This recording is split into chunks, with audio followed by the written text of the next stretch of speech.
Welcome to another video on the channel Exploring Literature with Amy. In today's video, I will be discussing a very important and famous modern novel, Sons and Lovers by D.H. Lawrence. Before this, I have recorded a video on features of modern novel and things fall apart. For those videos, go and check the link in the description box. So let's get started.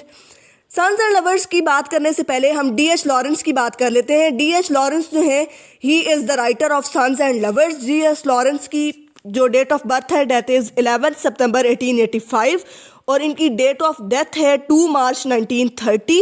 ठीक है, ये एक working class से जो है वो belong करते थे. इनके फादर जो हैं वो एक कोल माइनर थे.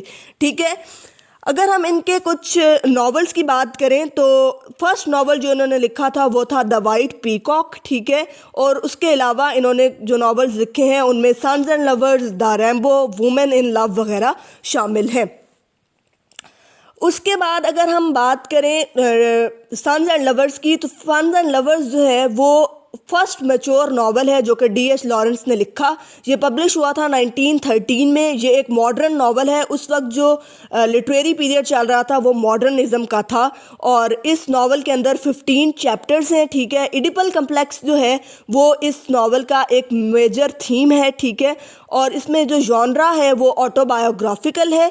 ऑटोबायोग्राफिकल इस तरह से है कि आपको बहुत सारी चीज़ें जो हैं जो इस नॉवल में दिखाई जाएंगी that are similar with the life of Lawrence. जिस तरह से यहाँ पर जो फैमिली दिखाई गई है वो एक माइनर फैमिली है और इसके जो अपने फादर थे लॉरेंस के वो भी एक कोल माइनर ही थे.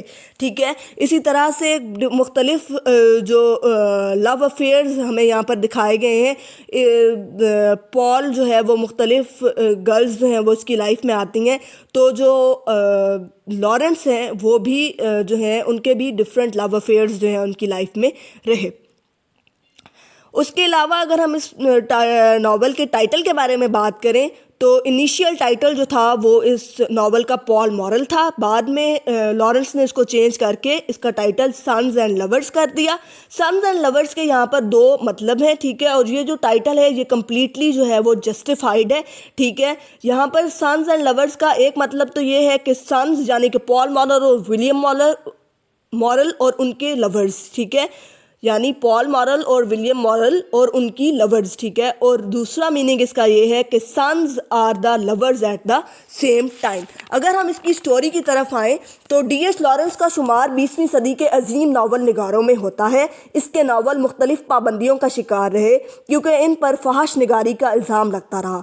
ज़ेर नावल में लॉरेंस ने माँ की अपने बेटों के लिए मोहब्बत को एक बिल्कुल मुख्तलिफ अंदाज में पेश किया जो इस दौर के कारी के लिए यकीनन हैरत का बाइस था.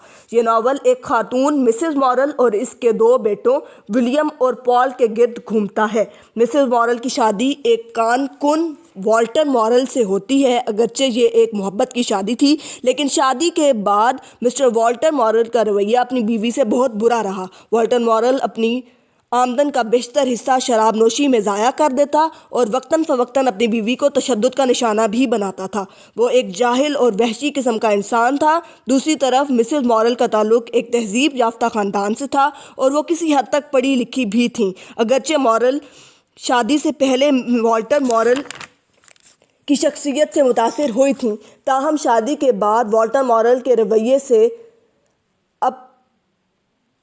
इतनी ही बददिल भी हुई और इसके दिल में शोहर के लिए शदीद नफ़रत ने जन्म लिया. इन हालात में मिसेस मॉरल ने अपनी तवज्जो अपने बच्चों की तरफ मरकूज़ कर ली और शोहर से बदला लेने की ठानी.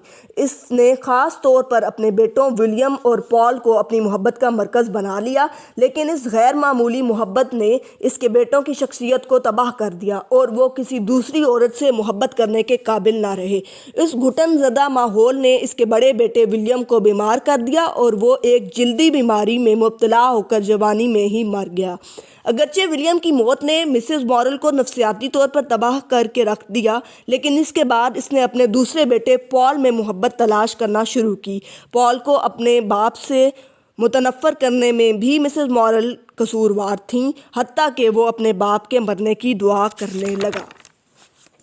اس دوران پال کو اپنے ہمسائے میں رہنے والی ایک لڑکی مریم سے محبت ہو جاتی ہے، لیکن مسز مورل مریم کے خلاف ہو جاتی ہے کیونکہ وہ سمجھتی ہے کہ مریم اس کے بیٹے کو اس سے دور کر دے گی۔ اسی وجہ سے پال بھی مریم کے حوالے سے کوئی واضح رویہ نہیں اپنا سکتا، اگرچہ وہ سمجھتا ہے کہ اس کی ماں اس کی محبت کی دشمن ہے۔ وہ مریم سے جنسی تعلق بھی قائم کرنے میں کامیاب ہو جاتا ہے، تاہم وہ اس سے شادی کا فیصلہ نہیں کر پاتا کیونکہ اس کی ماں اس کے راستے میں ایک بڑی رکاوٹ ہوتی ہے۔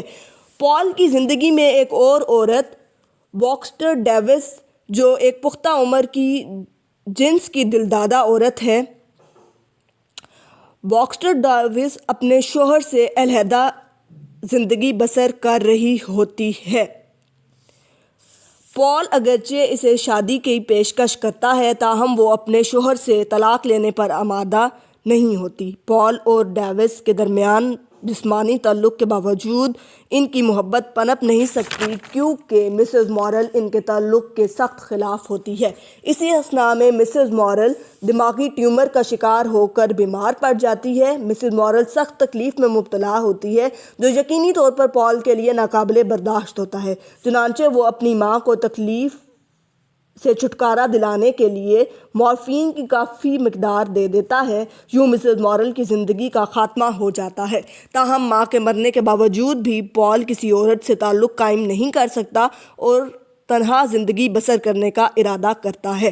یوں لارنس اس ناول میں دکھاتا ہے کہ ماں بھی دراصل بیٹوں کی محبوبہ ہوتی ہے اور وہ کسی بھی عورت کی طرح اپنی محبت کو تقسیم ہوتا برداشت نہیں کر سکتی، لیکن اس عمل میں بیٹے کی زندگی برباد ہو جاتی ہے اور وہ نفسیاتی طور پر کسی اور عورت سے محبت نہیں کر سکتا۔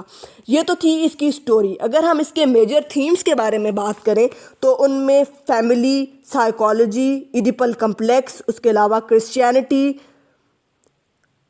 Physicality, women's work and women's rights, اس کے علاوہ death, grief and self destruction, اس کے علاوہ نیچر اور انڈسٹریلائزیشن وغیرہ شامل ہے۔